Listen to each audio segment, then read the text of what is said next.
He was called the Quiet Beatle, but silence never told the whole story.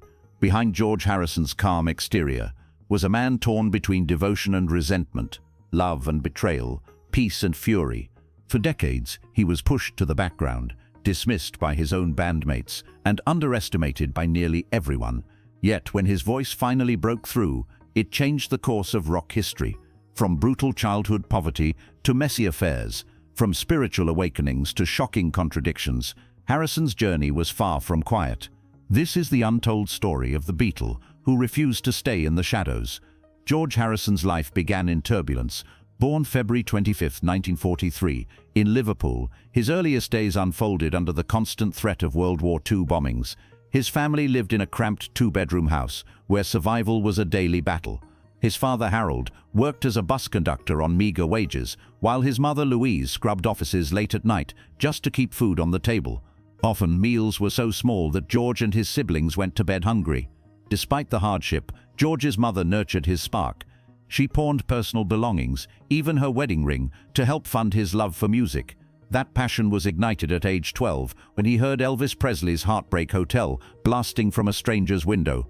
George rushed home, declaring he needed a guitar more than food. At 14, he finally got one, though it was cheap, stiff and painful to play. His fingers bled, but he refused to quit, practicing 6 to 8 hours a day. School faded into the background. Teachers saw him as distracted, uninterested in anything but music.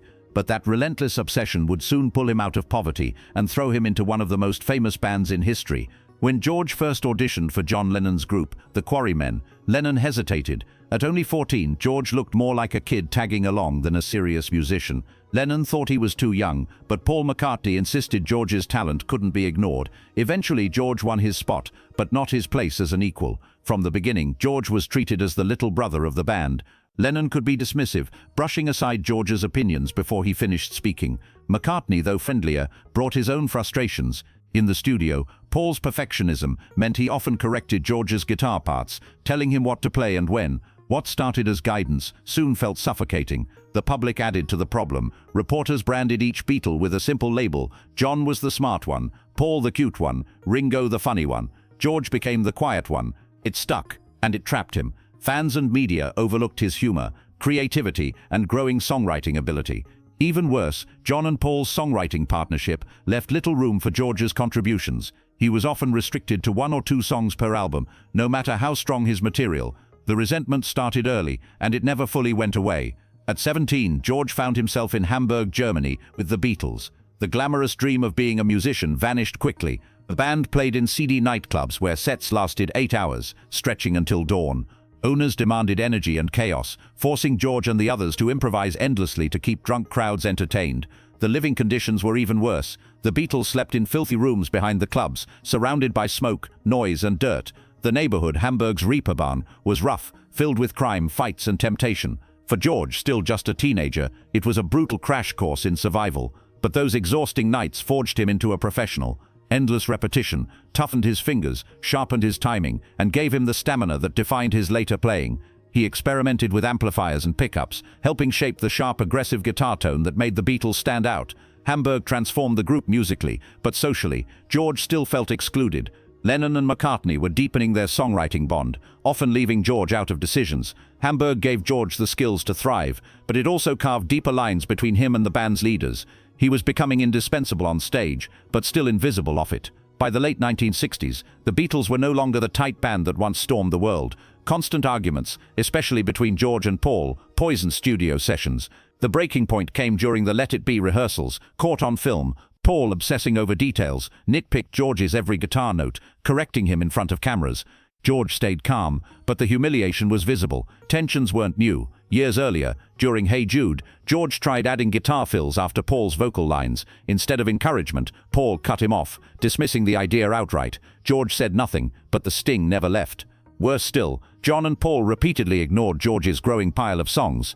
By the late 60s, he had written classics like All Things Must Pass and Isn't It a Pity, yet they were brushed aside. In January 1969, George finally walked out. After another argument, he simply put down his guitar and left. Lennon coldly remarked, "We'll get Clapton." To John, George was replaceable.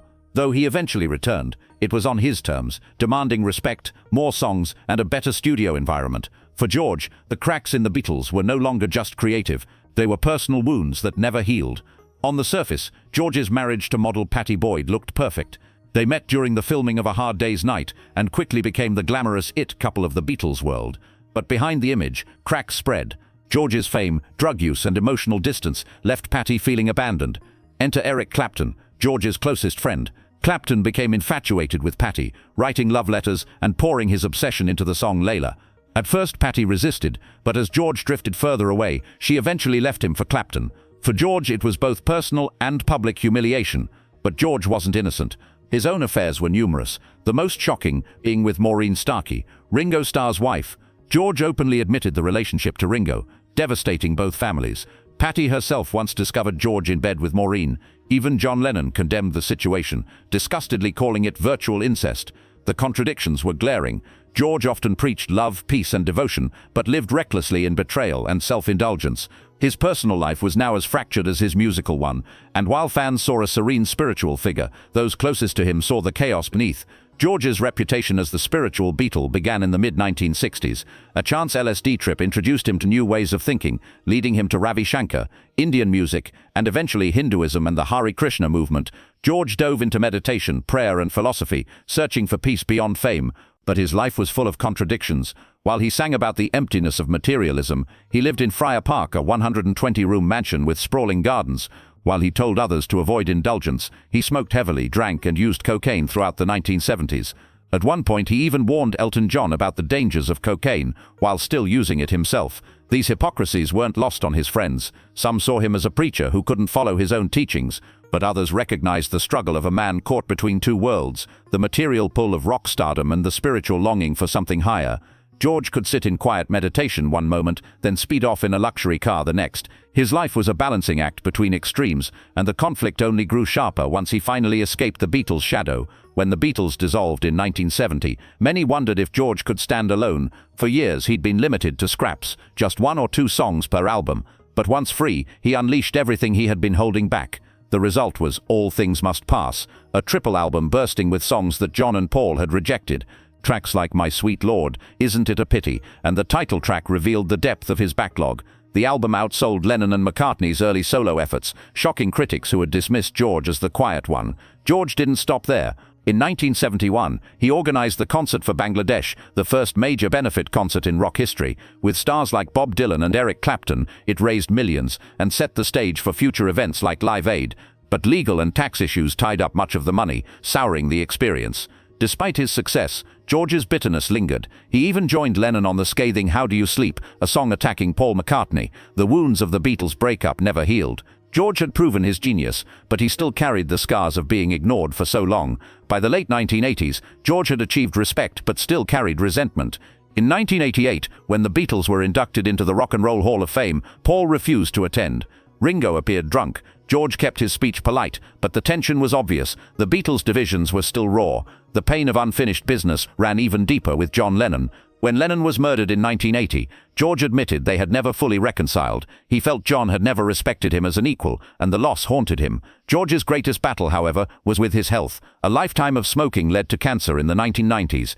Just as he was fighting to stay alive, a knife-wielding intruder broke into Friar Park in 1999, stabbing George multiple times. His wife Olivia fought off the attacker, saving his life. The assault left deep physical and emotional scars. In his final days, George turned completely to spirituality.